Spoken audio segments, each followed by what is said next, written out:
Okay.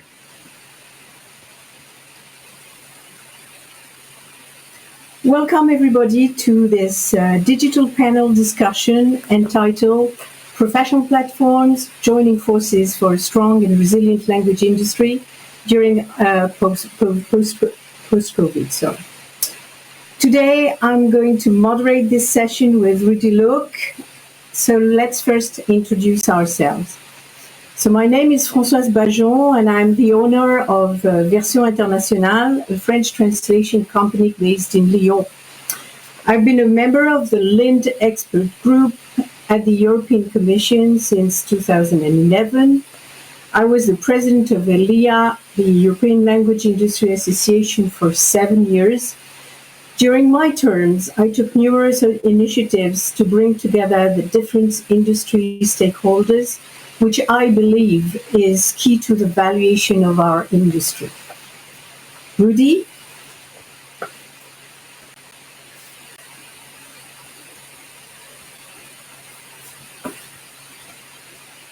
To turn on your microphone, I'm afraid.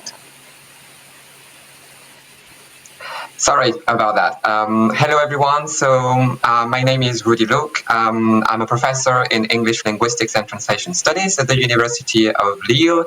I'm also a member of the board of the European Masters in Translation Network, and I'm also the president of the Association of French Translation Training Programs. Sorry. Very happy to be with you. Over the last 10 years, professional platforms and networks for translators have collaborated to raise the profession's status and professionalism. The aim of this discussion is to understand what has been accomplished and how, which is a crucial step to further this development. In this session, we will hear some representatives of associations, NGOs, and organizations that have participated in this movement. We will also focus on the way some of these platforms have been working during the coronavirus pandemic to enhance the resilience and professionalism of the sector. So let me introduce our guests now. Allison FERCH is currently the executive director at Gala, after having served in the association in several roles for nearly 11 years.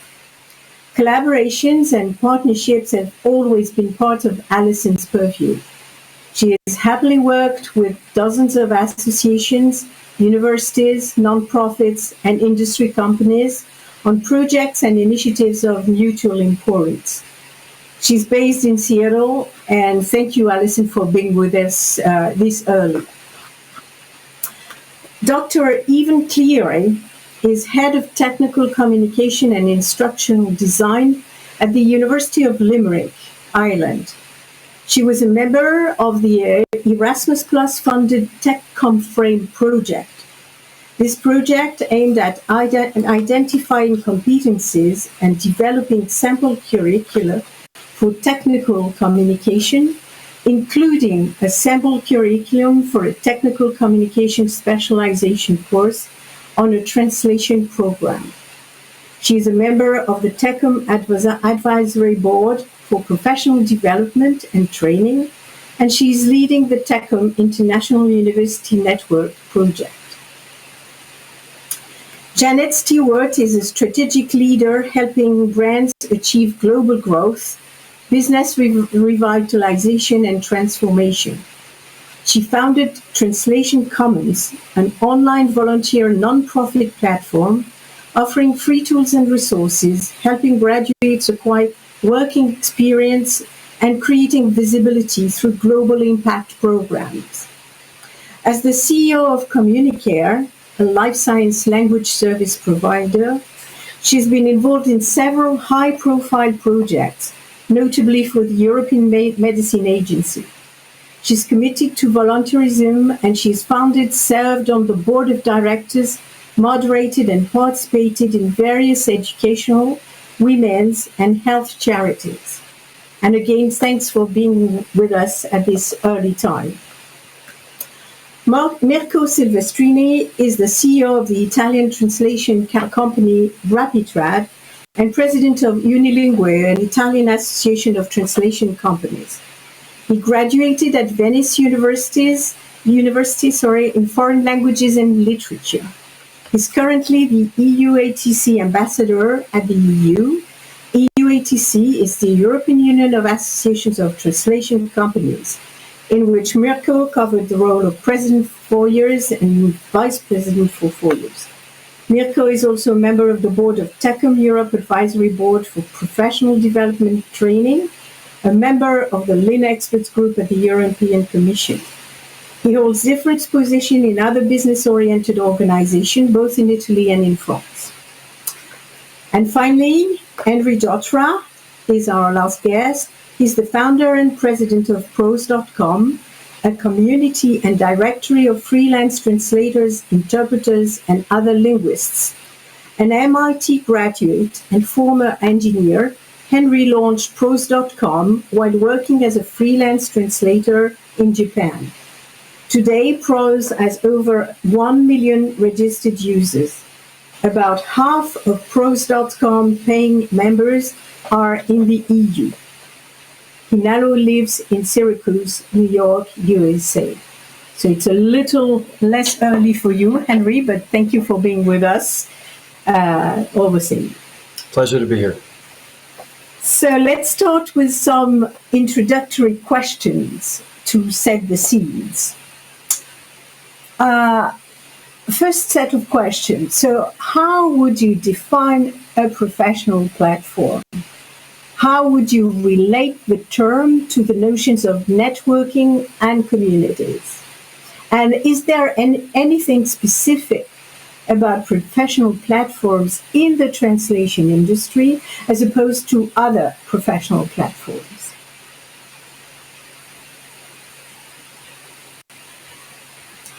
So we start with Allison, I think.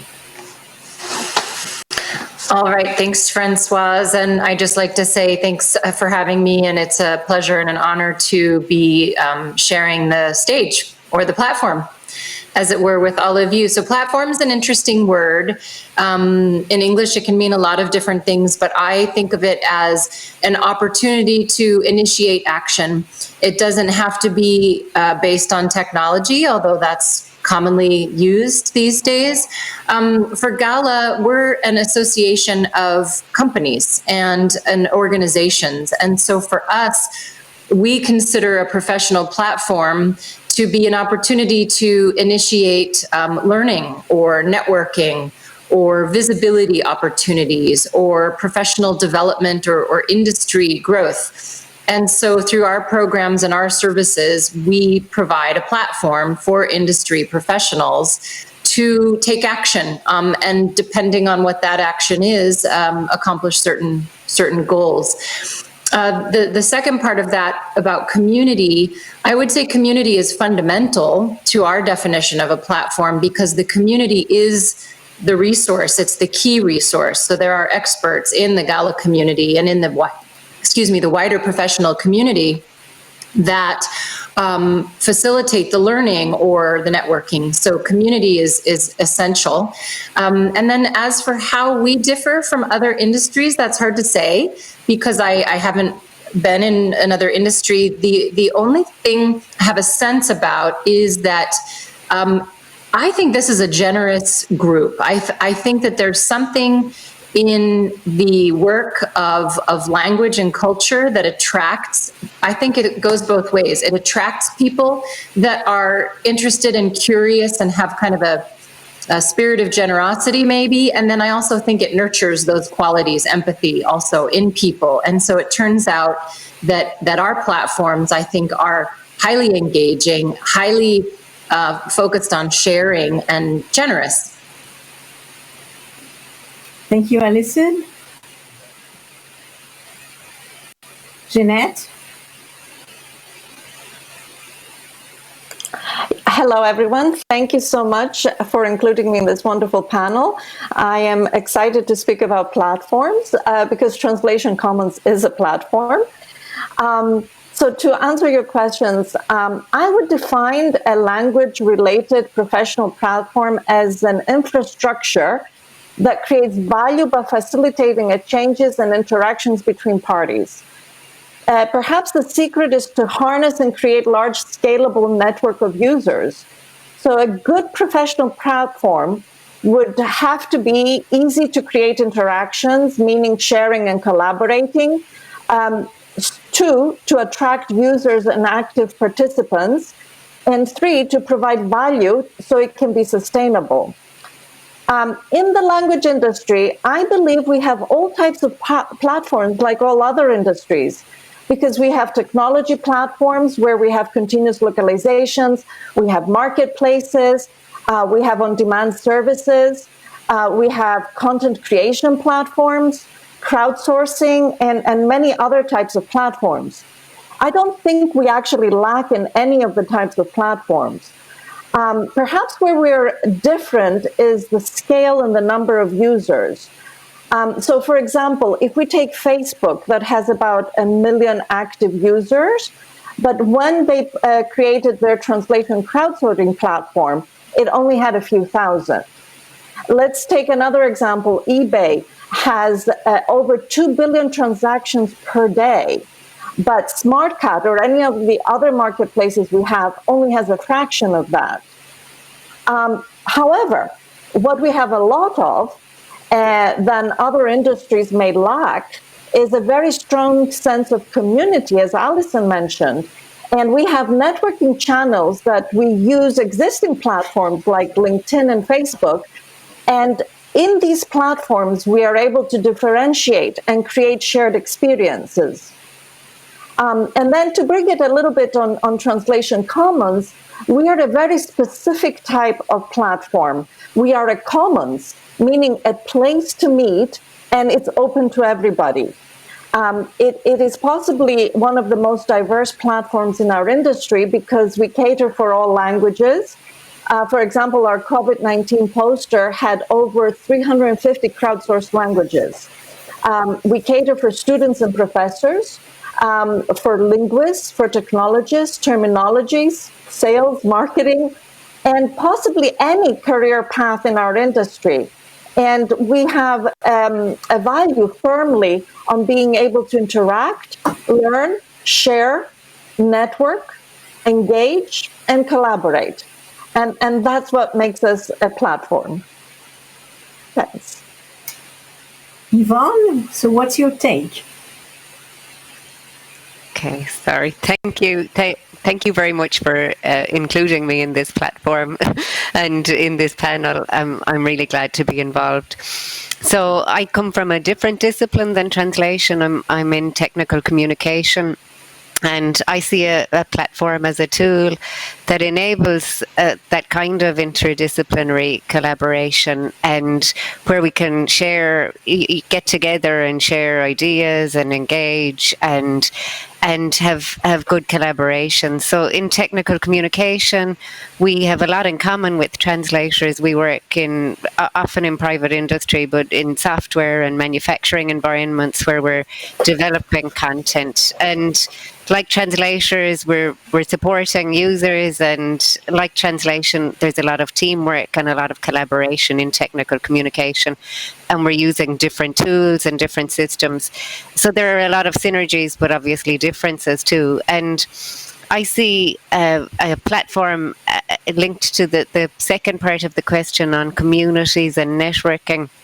I use Etienne Wenger's Communities of Practice framework in my research, and I see platforms as very much mapping to the three interconnecting parts of that framework, which are shared repertoires, joint enterprise, and mutual engagement. So shared repertoires means that we do activities that are similar, and we create similar artifacts thoughts and maybe work in similar ways. Joint enterprise means that we're working towards the same goals, and mutual engagement means that we develop ways of working together. And I think that platforms facilitate all of this kind of engagement. And it's possible also to think about technical communicators and translators as a community of practice working together. And just to the third part of the question, I'm not an expert in translation platforms, but today I'm representing 3 technical communication platforms that we'd like to present to translators and that we hope to have more interaction with translators on. So the first of these is the TEKOM Frame project that you mentioned in my bio, and that was an EU-funded project that ran from 2015 to 2018, where we developed a competence framework and curricula. And when that project ended, we launched, TEKOM Europe launched the advisory board that Mirko and I are part of. And one of the advisory board's projects is an international university network where we're bringing people together who are interested in teaching technical communication, including hopefully some people who teach translation already. So I'll speak a bit more about those projects in my other answers. Mirko, the floor is to you.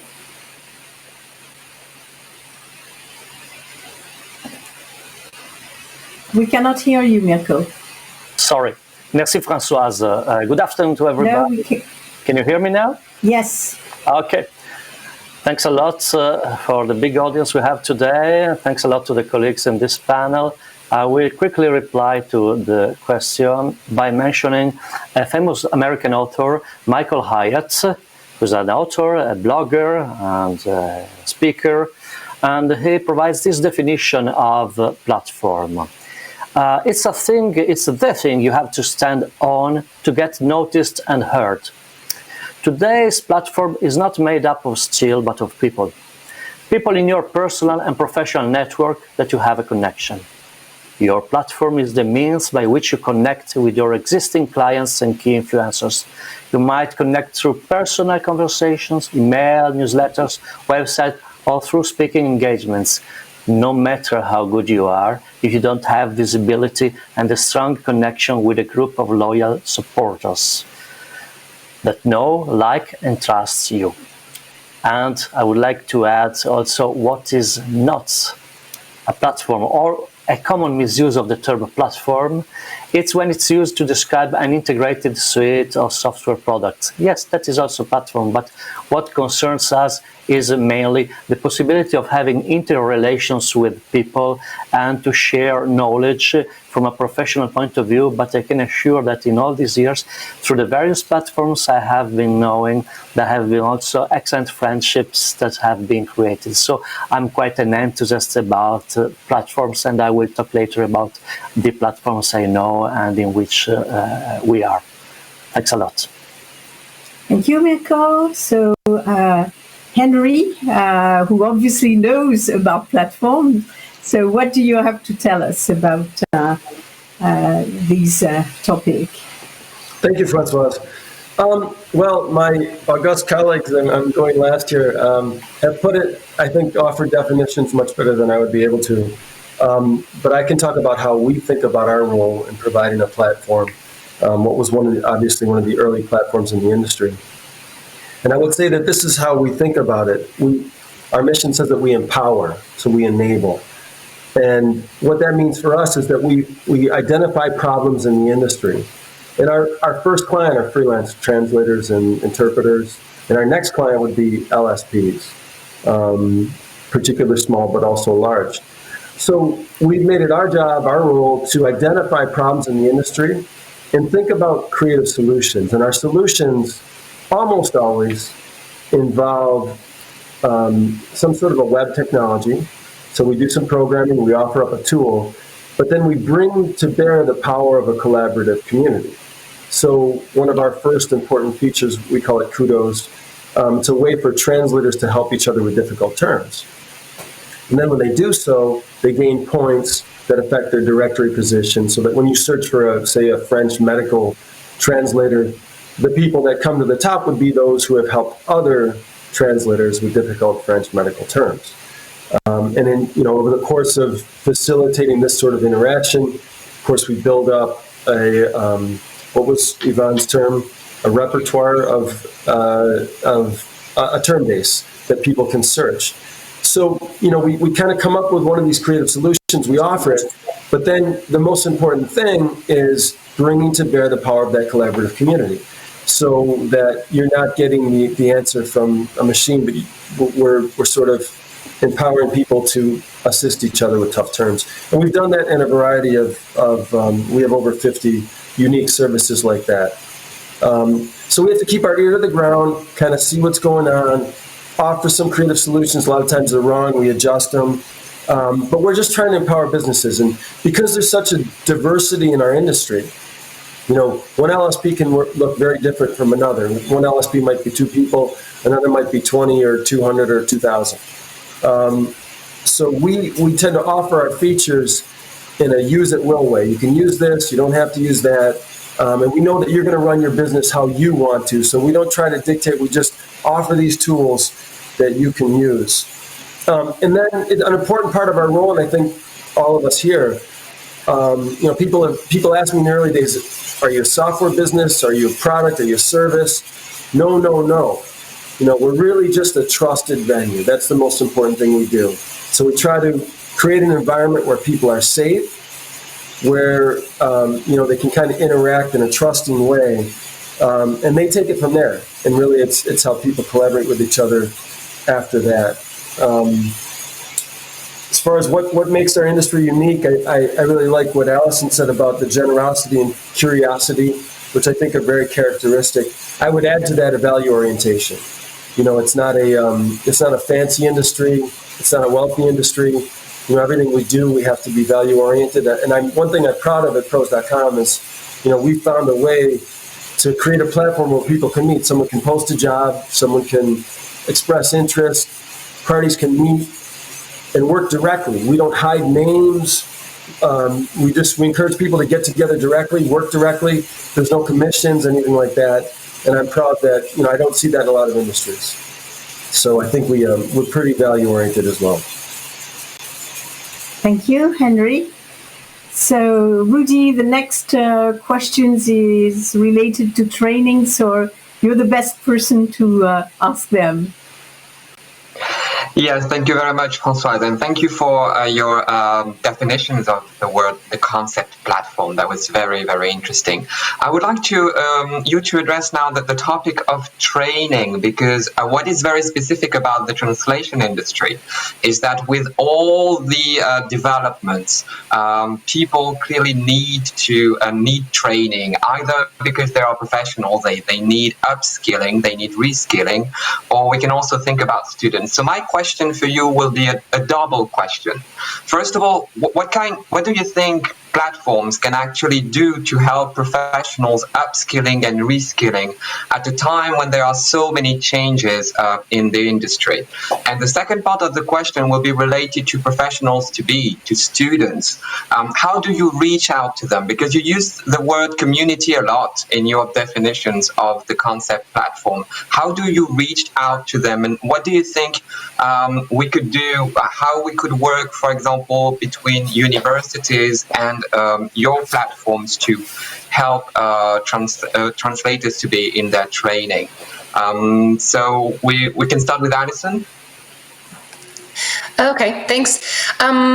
So I think I'll start with trend watching. You talk about how the industry's evolving and moving quickly. I think that knowing where you need to reskill and upskill is the first challenge, and understanding how you're going to stay competitive and relevant. So I think platforms can help their communities monitor what's important, what's changing, where you need to be an early adopter or where you need to investigate. So that's step one. I think that, I think we're going to talk about this a little bit more later, but there's, I think, a mandate for continuous learning.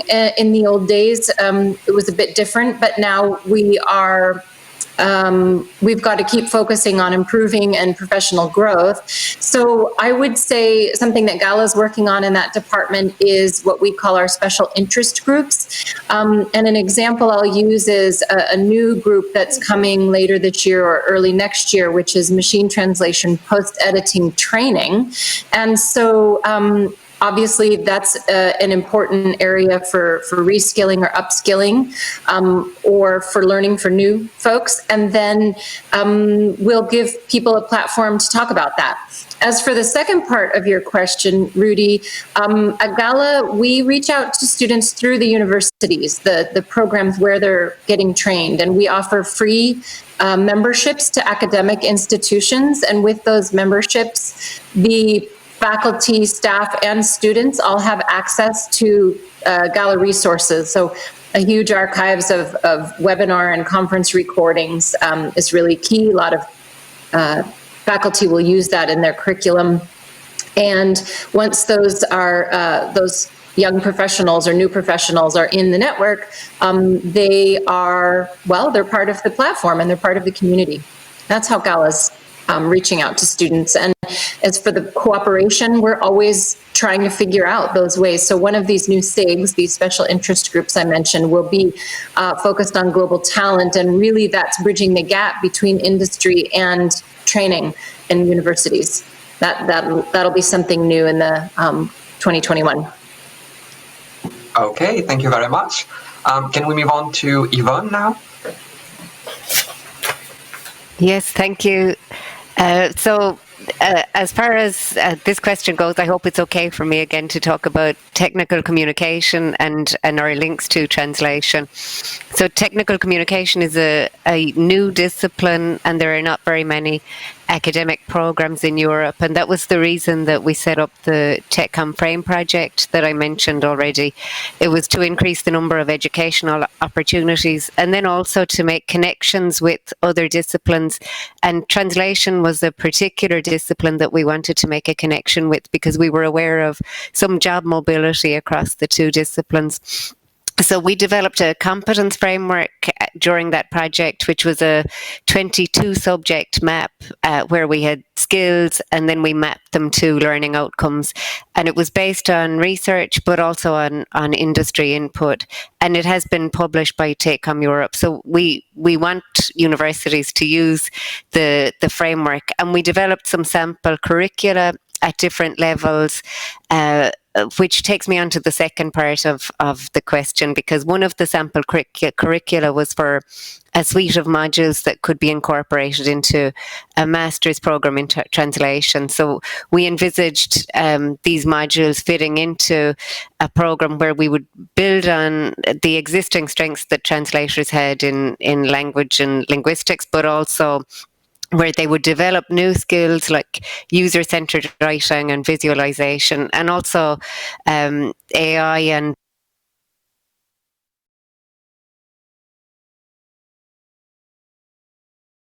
I guess part of our new initiative, which is the International University Network, is supporting universities in actually using our framework and our sample curricula. So we see a lot of potential synergies, particularly for translation, as I mentioned, and there's a really strong labour market for technical communication throughout Europe. So we'd hope that this platform would increase the job opportunities that translation students have. So our focus right now is really on outreach to university teachers and industry professionals, and we hope that that will increase the educational opportunities to learn technical communication, and I guess that we can reach translation students through those opportunities. Before we move on to Jeannette, could you please answer a quick question that has been asked by one of the people attending the seminar? They ask very briefly, could you explain the difference between technical communication and translation? Okay, so typically technical communicators are developing material in the source language. I think that's the key difference, but there are certainly differences in the skill set as well. I know that Patricia Minacori, who's at the Université Diderot in Paris has done some work on this, and she runs a program both in translation and a program in technical communication, and she sees some crossover, but the profiles are quite different at the same time. So I suppose our interest is in reaching out to translation students to increase the skills that they already have, and to give them a wider skill set. I don't know if that answers the question. Okay, thank you very much. That should be clear for the person who asked the question. So let's go back now to the question of training and platforms. Jeannette, can we have your opinion on this? Yes, of course. Thank you. This is a very straightforward question for me to answer, because Translation Commons was designed with that exact premise. How to help young graduates and professionals acquire enough practical skills and experience to enter the marketplace and showcase all the numerous career paths we have for anyone to diversify and learn new skills. And to explain how this works, our platform has 3 distinct sections. The first section is our impact and houses all our programs, which create visibility of our profession to the larger world. The second section is our community, and contains all the volunteers that join us. The third section is our academy that shares knowledge through courses, free tools, and resources. But to come back to our community, we have created a volunteer framework which imitates a language organization with real-life operations and real-life positions and responsibilities. So volunteers come in, and according to their desired career path, they will go to one of several groups. There are groups for the Translation Commons activities, for example, where they can be involved in localization, translation, interpreting. They can become project managers or program managers, right? In our talent groups, they will learn how to be a vendor manager and recruiters. They will learn how to do people management. In the marketing group, they will learn marketing localization, social media listening, research, multilingual SEO. In the globalization group, they will be involved in geo-management, product management, and global networking. So we currently have 29 language-related career paths. And all the positions are designed to provide essential training and familiarize volunteers with real-life responsibilities. And they are further broken down in manageable tasks that will only require 5 or 10 hours a week, because all of them are volunteers. So volunteers are also encouraged to rotate and to try different groups to maximize their understanding. And finally, all the groups have some leadership positions, which are very valuable to most volunteers, not only because they have real-life opportunities to lead, but also because these positions look very good on their CVs and resumes. And of course, the most astonishing fact is that this volunteer framework has been created and is being managed by volunteers themselves, which is mostly students and young professionals. We, of course, have all age groups, and we have many people who want to diversify and learn new tools and new technology. And all of them have created this amazing culture of support and openness that should be an example to all the LSPs today. Okay, thank you very much. Next is Mirko, please. Thank you, Rudy. Thank you. I will start with a quotation, very easy. In the 21st century, the supply chain is no longer the central aggregator of business value. What a company owns matters less than the resources it can connect and connect to. As you know, I am a part of the entrepreneurial side with EUATC, and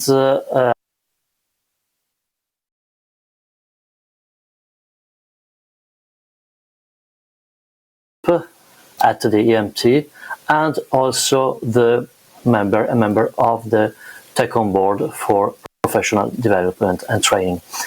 I say fortunately because this allows me to see the new trends that are coming, and we absolutely need to have new platforms coming out My dream is to have a new platform in which we can join together the students of the UMT universities, for example, the EUATC, where we can provide practice and practical information. This is normally done also through traineeships, but you can imagine that going through the digitalization in the future, having a new platform would be fantastic.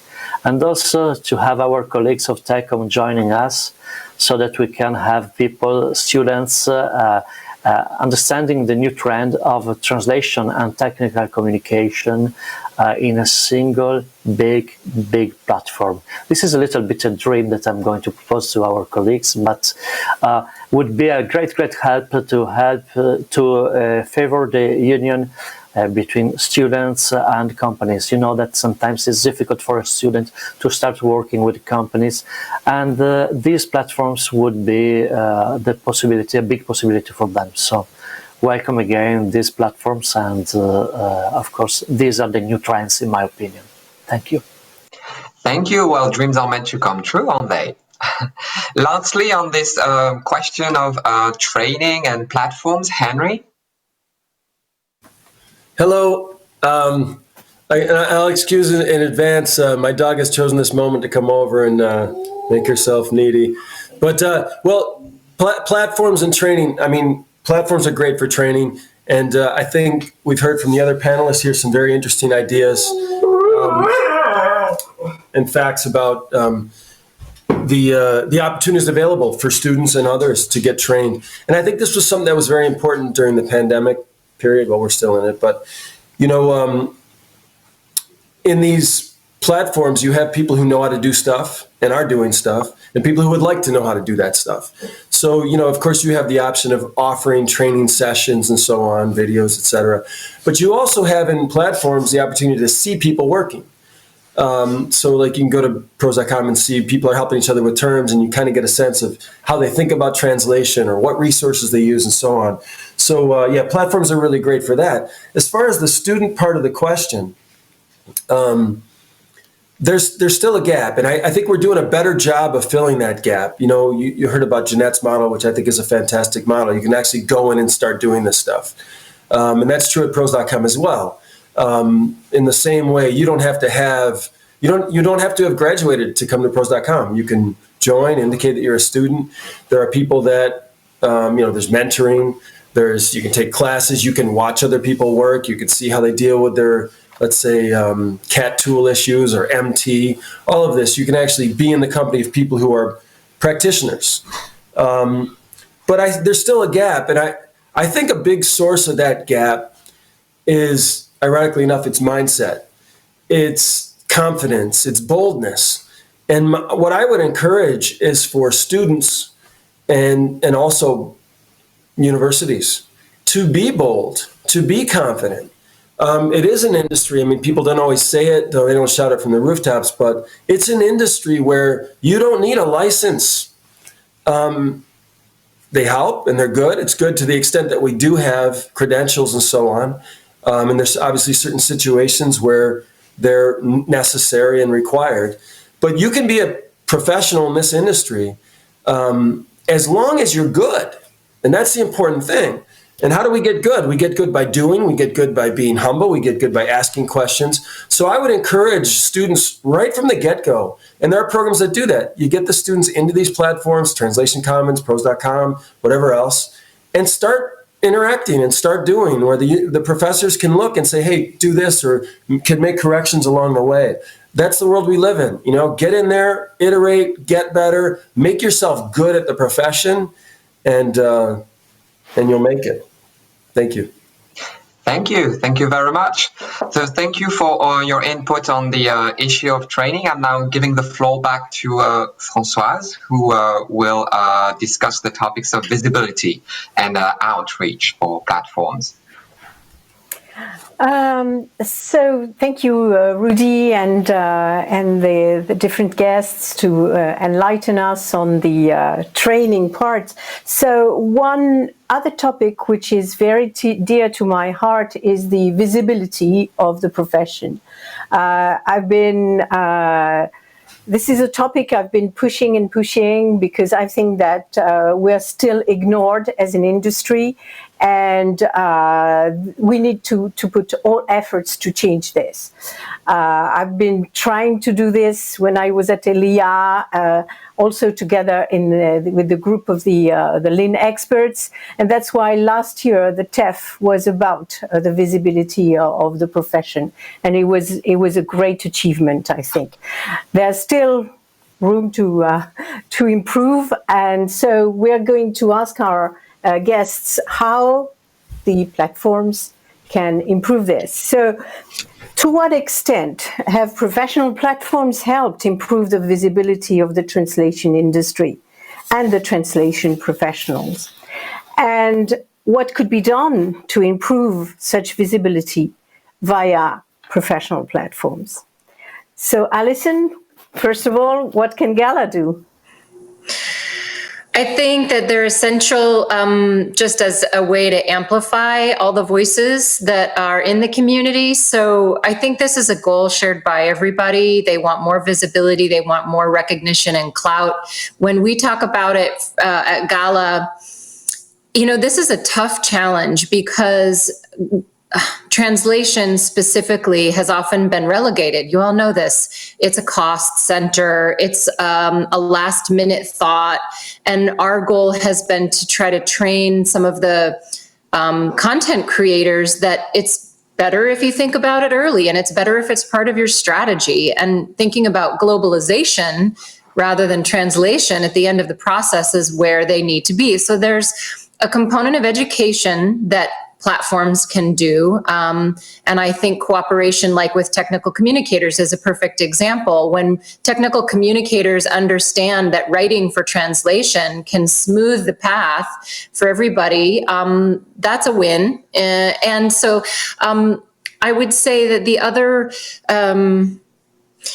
thing that we can do is partner more with adjacent industries to help educate them. So thinking about digital marketing, for example, or technical communications. And that's something that Gala is looking toward is, who can we partner with or share content with or educate about the importance of the work done by professionals and by companies.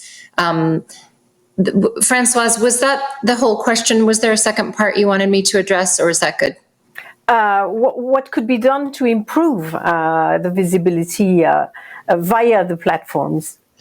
Okay, I think one of the things we see that's tough is that each company is also trying to promote themselves, right? And their own visibility, but it's really a coordinated effort that's needed. And I think that some of these platforms like Translation Commons and us and Pros, I mean, if the community begins to think of us more like a marketing agency and works together a bit more, I think we'll accomplish more than individual companies can do by themselves. Thank you, Allison. Yvonne, maybe? Yes, sure. Thank you. So I guess this is a common problem for technical communication as well, visibility, highlighted by the fact that most people don't know what technical communication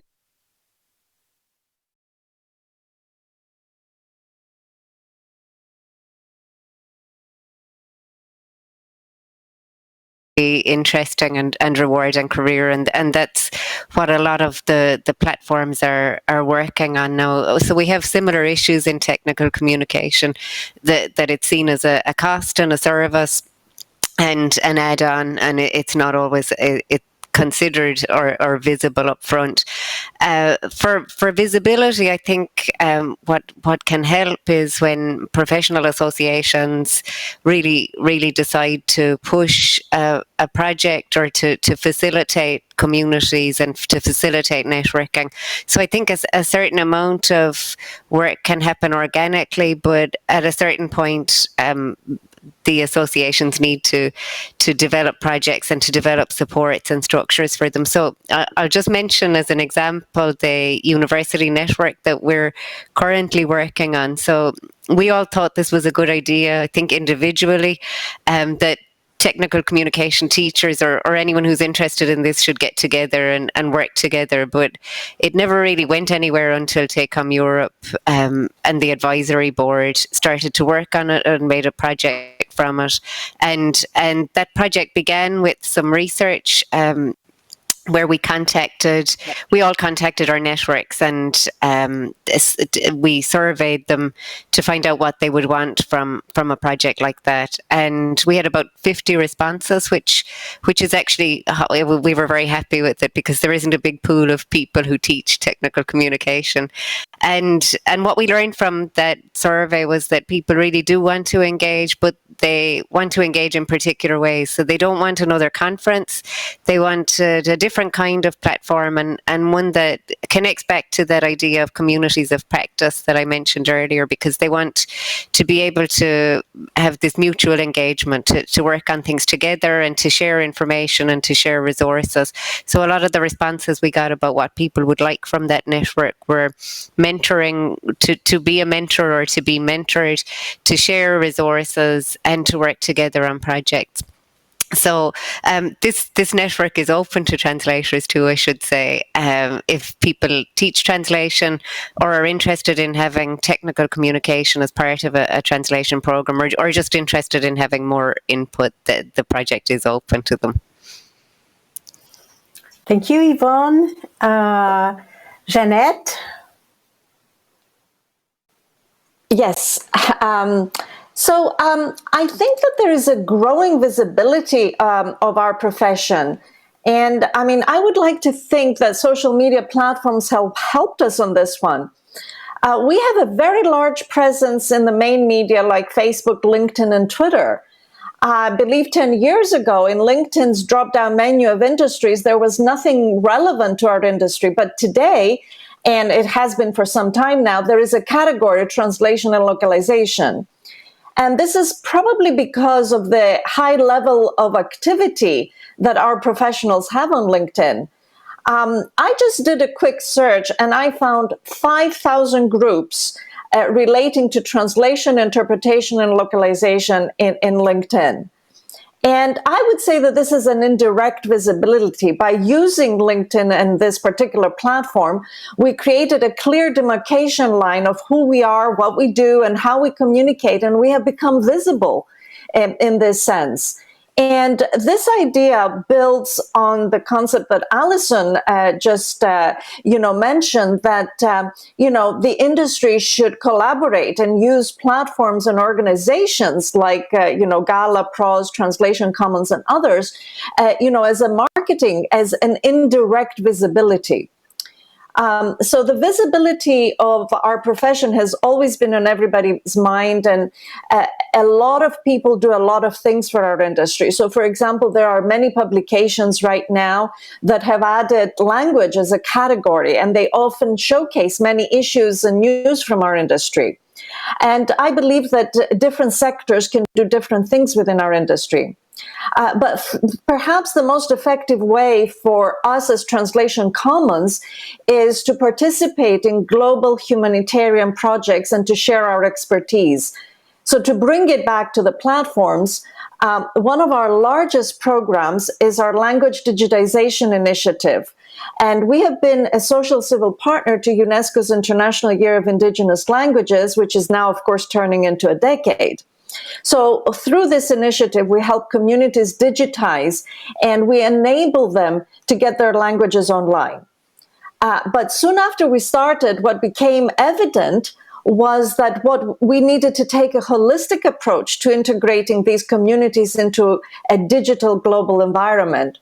And what was lacking was the professionals who will translate and interpret and open up these opportunities and possibilities for these communities.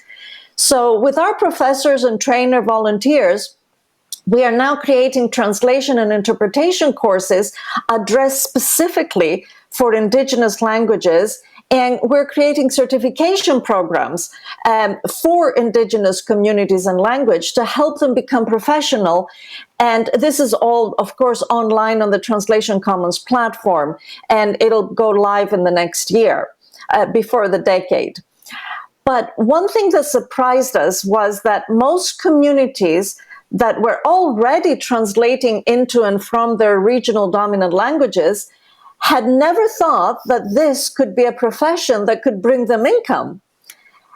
So I was thinking that as we are now only catering for a handful or a bunch of languages, even if we want to call it 100 languages, I feel that the more languages we bring online, the more our visibility will increase. Thank you, Jeannette. Mirko, do you want to give your say? Merci, Françoise. So I have some good news today. Dreams, sometimes dreams come true. Sometimes you have to work on them because you want them to come true. A big dream I had in the past was to have a big union between Gala and the EUATC. And today I can confirm that we have signed with Gala, with Allison, a memorandum of understanding. This is a very important news because, you know, two big associations have come together now for the sake of the future of the translation industry, and hopefully we shall be able to think about a common platform. So this is good news. Another big dream I have, this is more difficult, it's quite a challenge, is to have a platform where we have also the entrepreneurs coming. I mean, the entrepreneurs as the final customers, because we should never forget that in our platforms, we keep talking among us, but who is the final recipient sometimes? It's also the final customer, the end customer. And you know very well, more well than me probably, that the end customer sometimes has a lot of confusion in his mind, thinking of what is a translator, a translation company, an interpreter, a volunteer, etc. That's why we are eager in EUATC to cooperate with other associations for new platforms. We also had a cooperation with Translators Without Borders in the past, and it's still ongoing. And for example, Translators Without Borders, it came from, I would say, few people who joined together, and now they have a very, very interesting platform. So this is an example. In the past with EUATC, we also participated to EU-funded project. It was called Agora, where the students had the possibility to become trainees in our companies, the companies of EUATC all around Europe. And this has been a fantastic experiment quite a few years ago, and it was successful in my opinion. So this is the new trend, and we cannot stop it, but let's not forget the companies. They should be a part of our platforms. Thank you. Merci, Mirko. Henry, please, can you give us your thoughts about this? And you're muted. Thank you. Sure. Thank you, Françoise. Yeah, on this topic, well, I mean, what can we do? What can pros.com do? You know,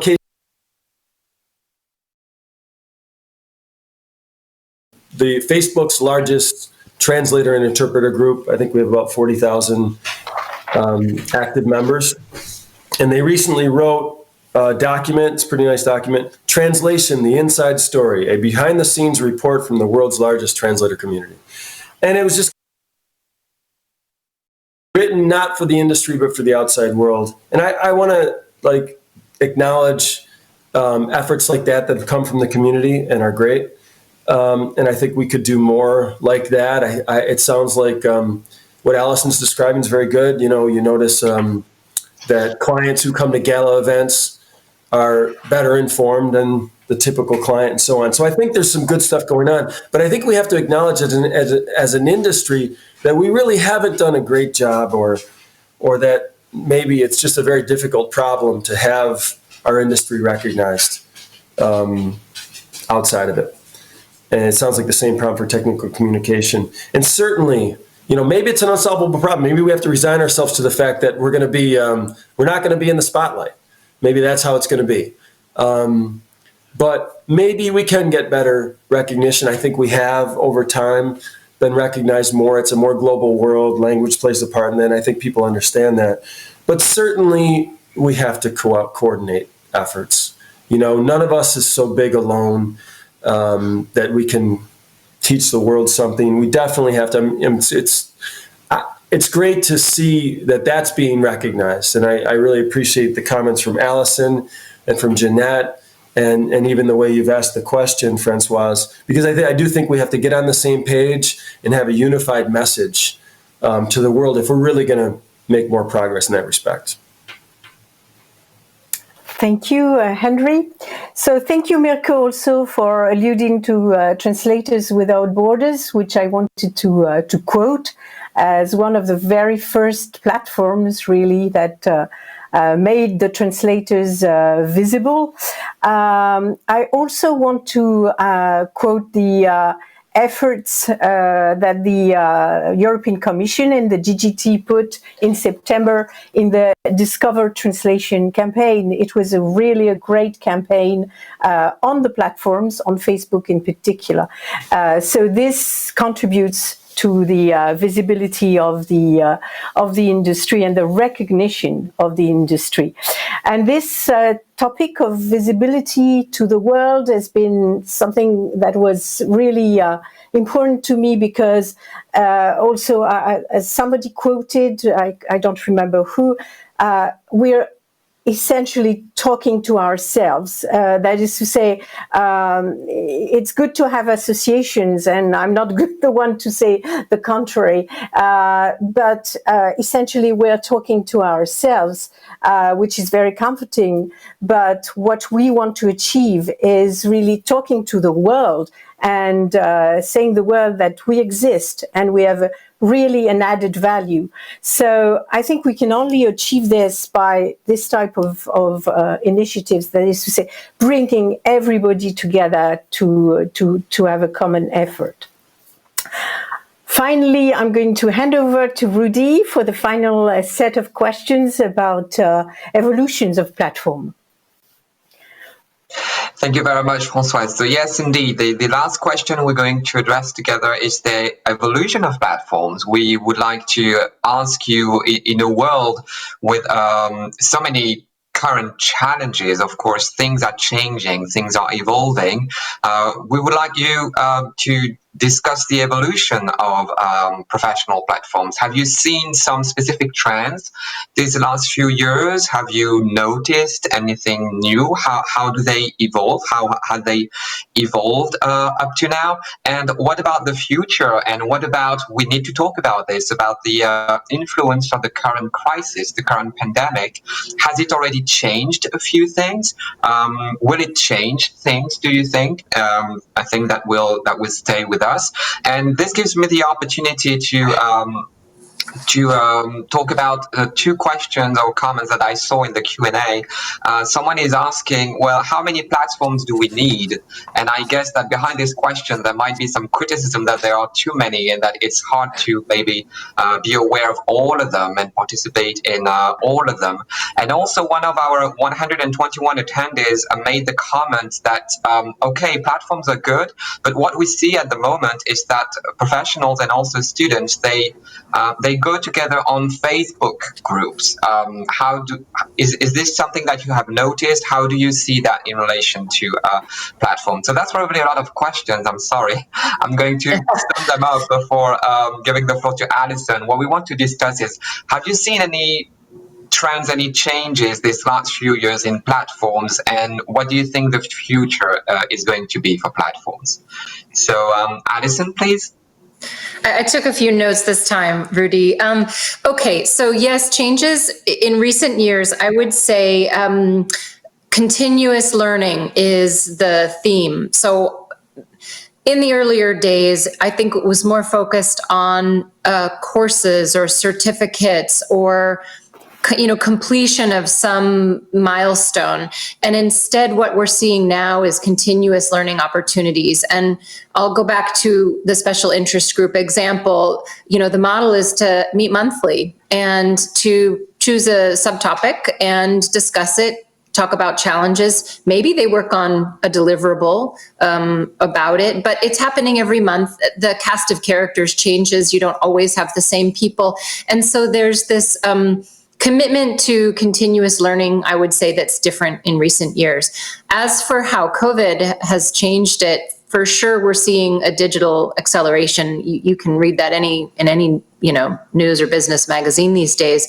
A digital acceleration that's maybe allowed companies or organizations to leap forward years. For associations like us, it's meant a change in or a change in focus from in-person collaborations and networking and learning, like conferences. And normally we'd be together in Brussels doing this, but here we are online. It was the same for Gala. So now there's this focus on digital platforms, and I don't think it's going to go away. I think that if we get to a point where we can meet again in person and have large international conferences and whatnot, we will.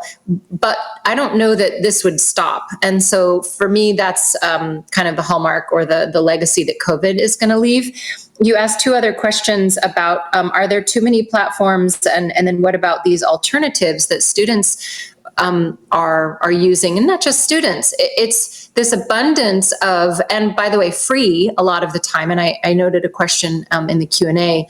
Yeah, sometimes it's expensive to join these associations. And so if there's a free alternative, why not? I don't think we can really combat that. It's going to happen. And I think that it's like when people worry about not getting enough work, there's so much content to be translated. There's a lot of work to go around, and it's the same. There's a lot of topics to discuss, and each segment has a particular angle or a particular interest. I think that, you don't want to be working at cross purposes or competing necessarily. Those are your opportunities for collaboration when you see that you're competing on something. But I would say that I don't see it as a problem. If people are getting their needs met, perfect. That's great. And if we find these opportunities to collaborate, let's do it. Okay, thank you very much. Yvonne? Okay, thank you. Just to come back to what Allison said, I guess in technical communication, we've also seen a real shift towards a lifelong learning.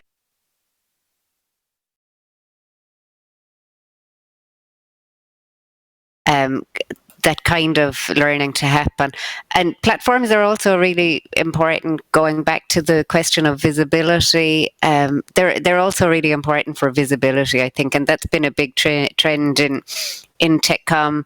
The European profile of technical communication has really strengthened in the past decade. And I think a big reason why it has strengthened is because there's a professional association behind it and working on it. So I mentioned earlier that some kinds of collaborations can be organic, but I think you do need a push from professional associations as well. And it's a reason why there's scope for many platforms, I believe. So the other trends that I see for us are, I guess we're trying to get a lot of input from industry into any projects that we're doing, so that we can be sure that the curricula that we are developing are fit for purpose. And we're also doing more outreach to other disciplines like translation.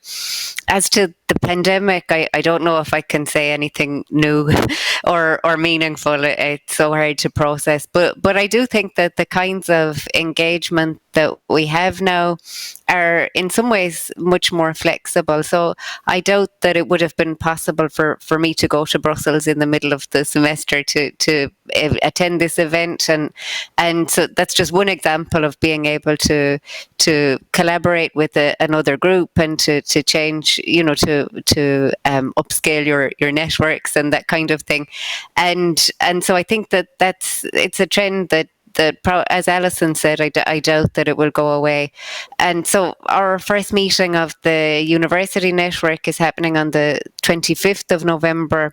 And the way we're planning that meeting would not really have been possible in a face-to-face setting. So we're having a really short, focused meeting where we'll all introduce ourselves and say what we hope to get from and how we hope to contribute to the network. And there's a great response rate, and we're going to have attendees from all over Europe. And I just don't see how that would have happened if it were in person. Obviously, when we can travel again, I hope we will be able to meet as a group in person. But I think that those kinds of meetings, they will continue to be online, or primarily online.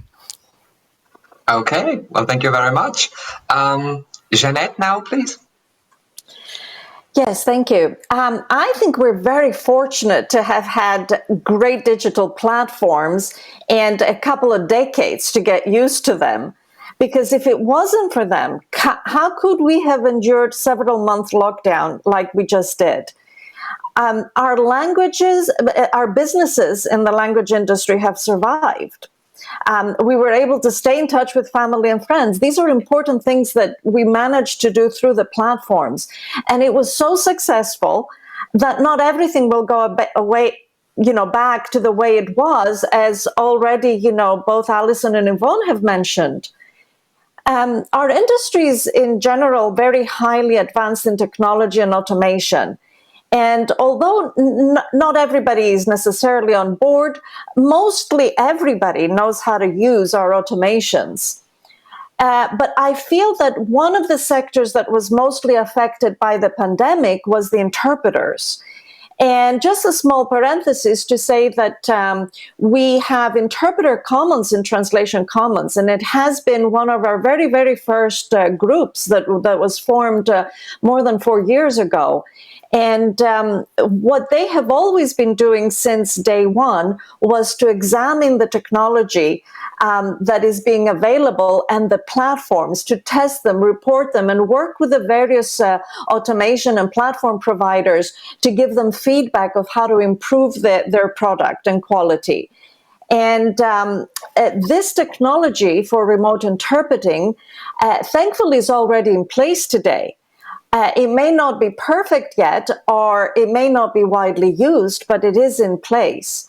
And the demand for it has skyrocketed. I heard of a meeting with 35,000 attendees being interpreted in 10 languages. Now, that is major for a platform. But I want to also mention the other spectrum, which is the other end, which is the hospital interpreters that were not able to be present and had to help people from their phones while the doctors were wearing masks and they were making the audio completely incomprehensible. So we have been affected in many ways, and I feel the interpreters had to deal with most of the changes. However, the trends are here. Remote interpreting is here to stay, and so are other things with voice, and sign languages are also very visible. So COVID-19, I feel, has created a lot of visibility for our profession and also for our platforms. Okay, thank you very much. Mirko now, please, on this question. Thank you, Rudy. If we want to see the future and the new trends, we just have to look at today what's going on. We are talking with us, among us.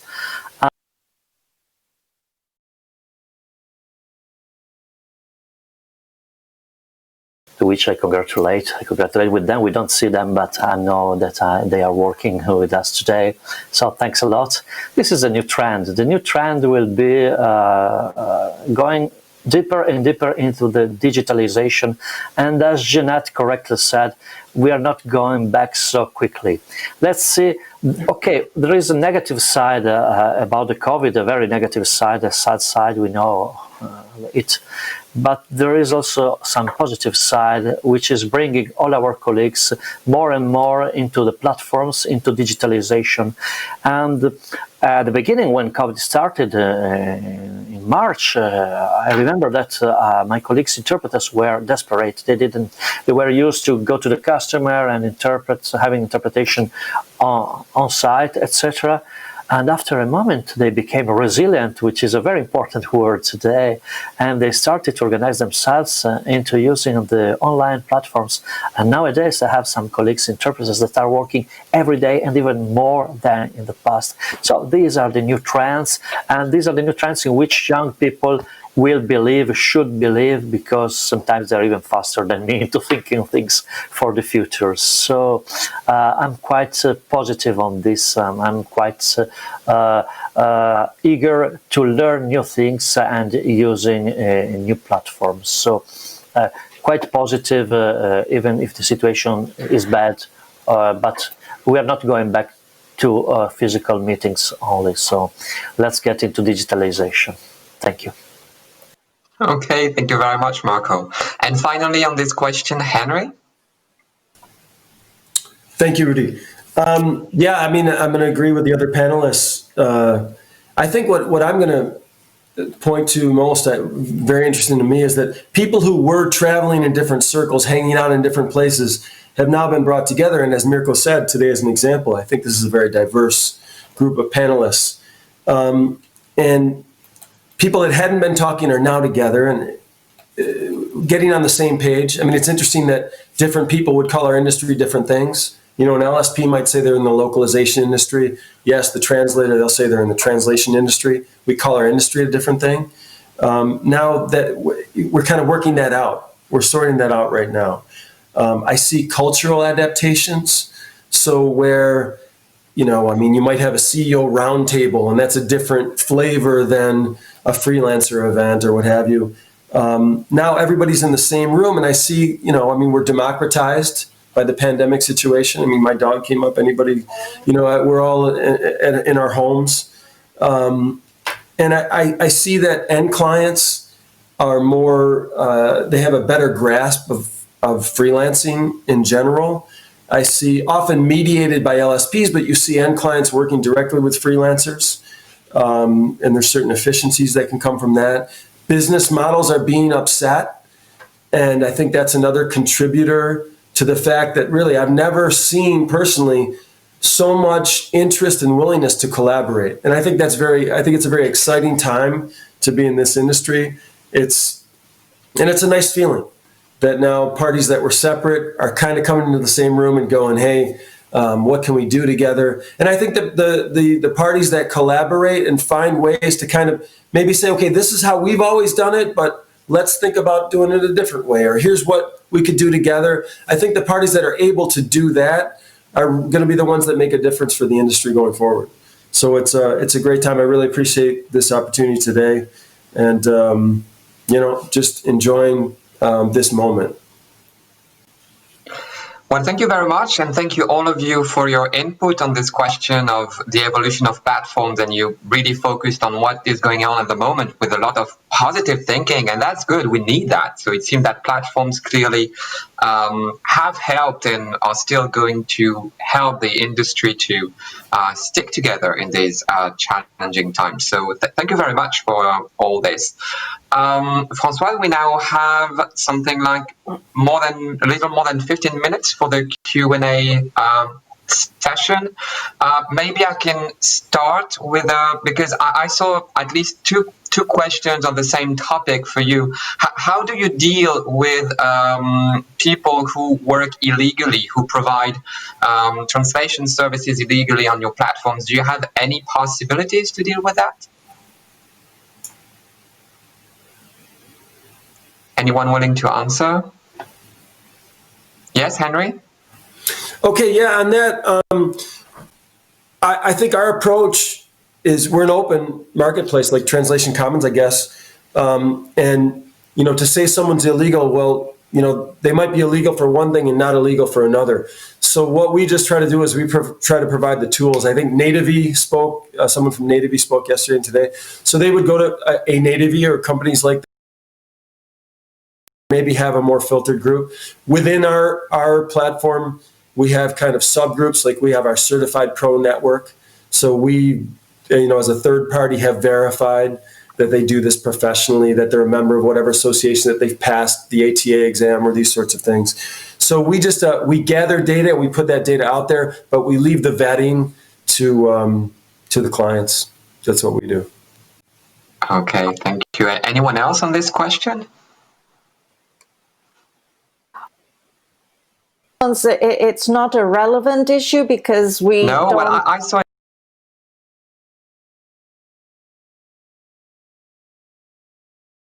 Yes. So for us, illegal or legal, licensed or unlicensed doesn't matter because we help everyone learn, and everybody can get the opportunity to learn something and to acquire a skill. So as far as that is concerned, that is not an issue of us. I do see a question for me to answer, sir, that it is open for all professionals. I'm not sure why you feel that it's only for university professors. And in the category of university professors, we also include researchers. We also include faculty and anybody from a university that deals with either projects or students or whatever comes from academic environments. So it's completely open. You can write to me if you found something that was misleading, that you thought it was only for professors. Please write to me. It's Jeannette at translationcommons.org, and then I can correct whatever it is. Okay, thank you very much. Françoise, shall I give you the floor for the next series of questions? Okay, I think there's an interesting question to Yvonne because it's related to translation and technical communication, and it's an echo to what we've heard this morning from Facebook, the close collaboration between the people creating the content. And well, in that case, in the case of Facebook, it's not really technical communication, but it's content. So the close collaboration between the people creating content and the translators, and I think it creates a much deeper engagement from on the part of the translators. So. What, in terms of user experience, Yvonne? Can you tell us how this could be implemented? Oh, yeah, sure. So I'm not sure if I fully understand your question, but I know in a lot of technical communication programs, we're really working to make sure that we teach students to write for a translation and to prepare their materials so that they're translation ready to the greatest degree possible. I know that that's obviously a difficult task. And we have, for example, we have a project in Limerick where our students write content and students in Paris Diderot translate that content, so they get first-hand experience of working with translators in a global virtual team, which seemed like a very innovative project until everybody was suddenly working in global virtual teams. But it is really exciting for our students to work with students in another university and to work with translators. And yeah, I saw there was a comment from about the University of Strasbourg's Masters in Translation and localization. So I think that's our technical communication and localization, I should say. So that's an example of a program where there's a crossover between the two. I don't know if that answers the question, Françoise.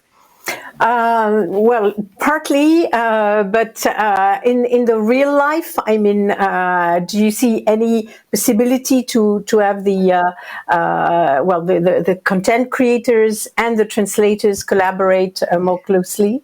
Oh, I think ideally, of course, that should happen. But I think the people who are listening here have a better idea than I do that that's not always the case. Unfortunately, but certainly it's something that should be that should be happening. That there should be more collaboration between the content developers and translators. Does anybody want to react on this one as well? Jeannette? No? I believe that there should be a lot more collaboration, as Yvonne said. we have the communications group, and in the communications group we have technical writing, training, of course.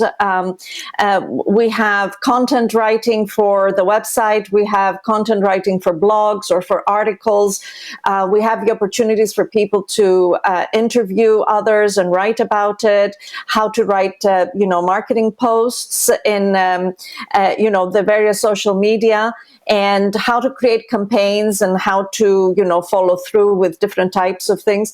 And I think that the more people understand that, translation is writing, and we're all writers, we should be writing more, and we're very, very close to the concepts between technical writing. Whether somebody writes the original and somebody translates it, we're still writing it. So I don't know if that helps, but that's how we see it in Translation Commons. Yeah, it's true that one of the issues that we have to show the value of translation is that, as you said, anybody can write, and anybody can speak, or almost anybody can speak a foreign language. And often people assume that because you speak a foreign language, more or less, you can translate.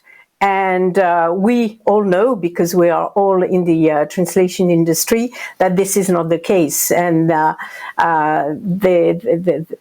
idea that it's not enough to speak a language, to translate, is something that needs to be reinforced, I think.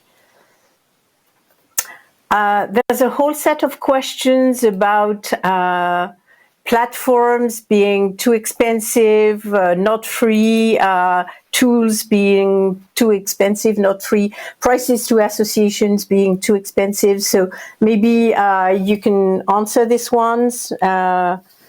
Allison, maybe? Sure. I'll start. Yes, it is.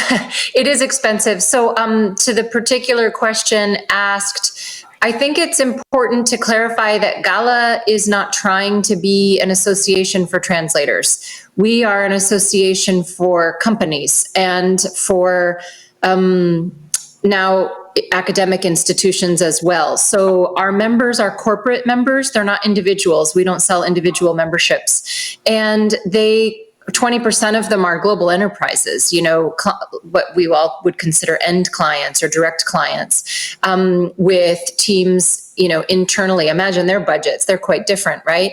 And so we can't be all things to all people, and we focus on providing for the kind of providing value to companies and not individuals. So I'll say that at the outset. So with that in mind, the price, it is expensive depending on where you are in the world. For some folks, it's cheap, and it's really a very cost-effective way to address professional development for their staff. What I will remind you, though, is that we do have free membership for academic institutions. So for any university that's offering a training program, an undergraduate degree, a master's or a PhD program, even a certificate program, they can join Gala for free, and all of their faculty and staff and students, enrolled students, can have access to all the member benefits. And so if that's you, speak to whoever it is at your university that would tell them to get in touch with us and make it happen. So at least for the duration of your program, you would have access to the resources for free. I'll stop there and let the others address, other prices. Mirko, I don't think this is relevant.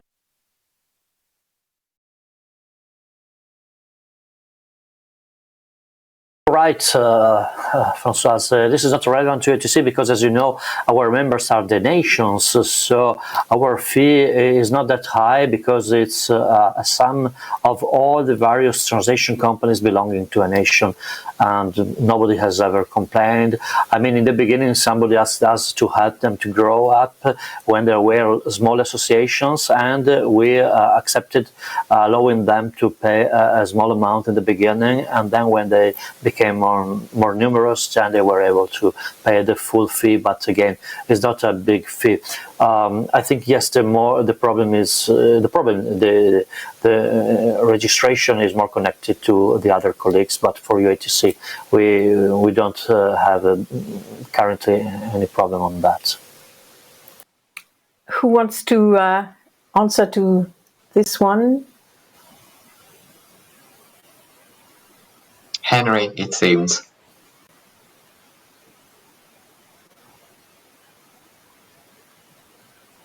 We can't hear you.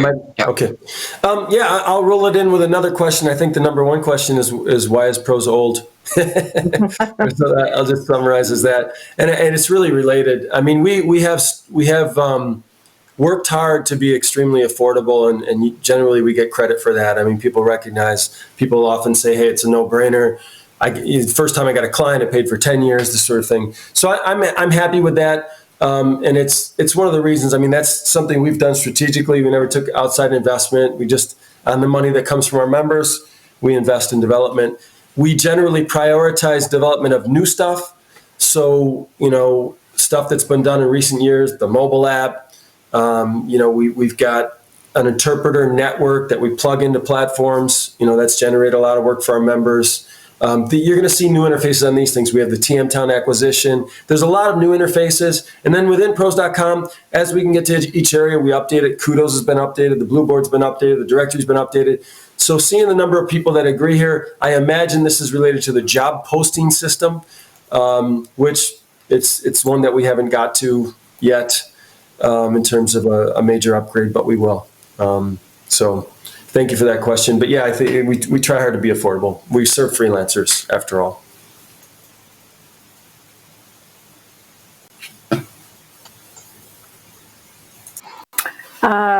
Well, anybody wants to?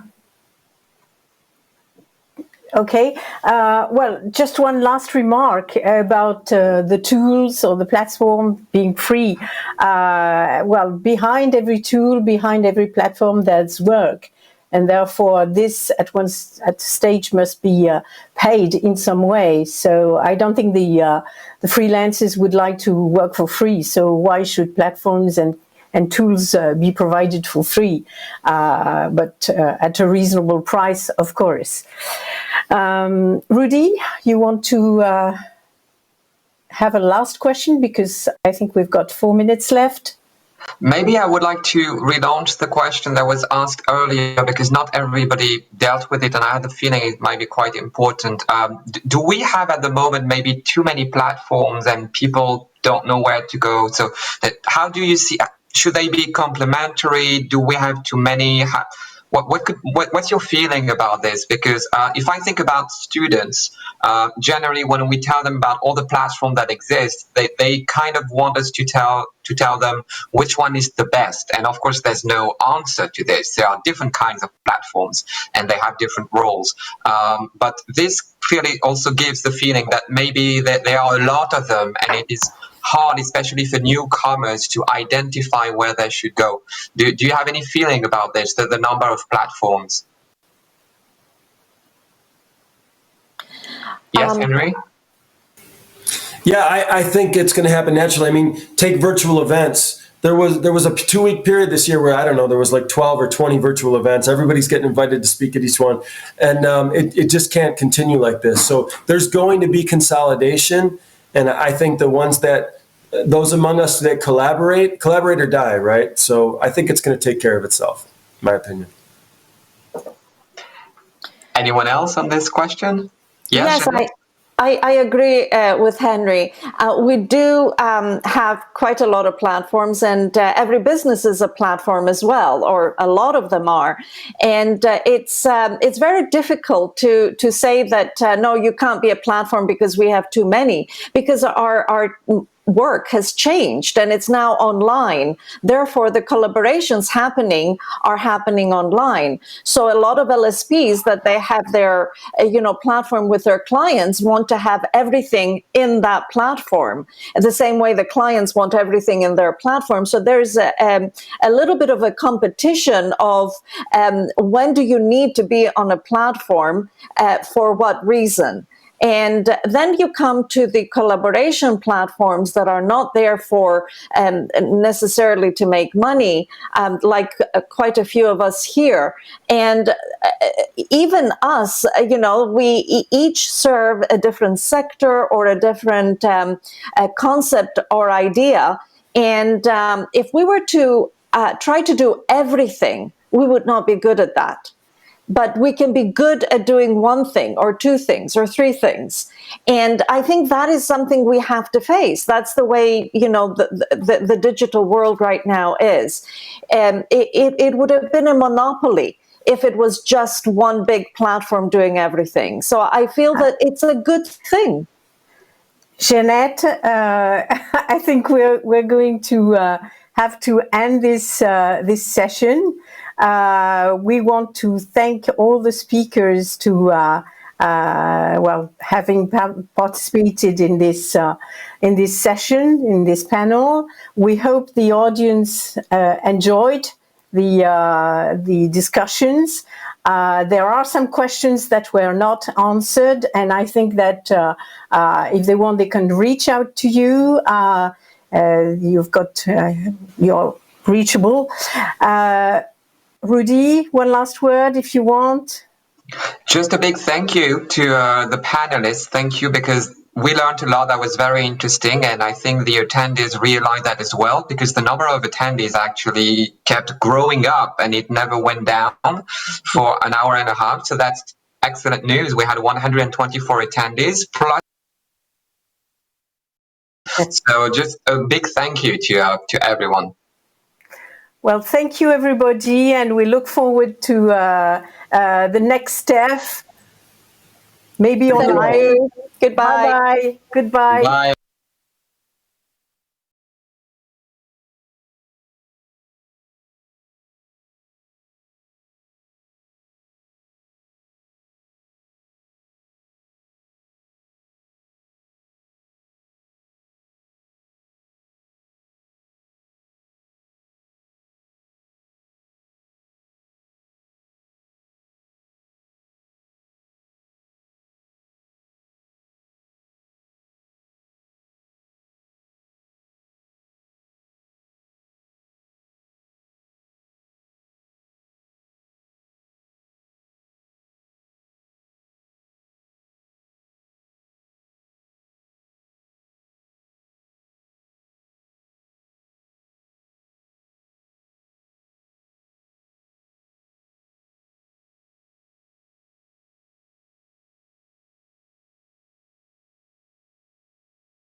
Thank you all for help. Sorry for that white noise coming at the beginning. And thanks, Reggie, for everything. We are keeping your cable until tomorrow here, okay?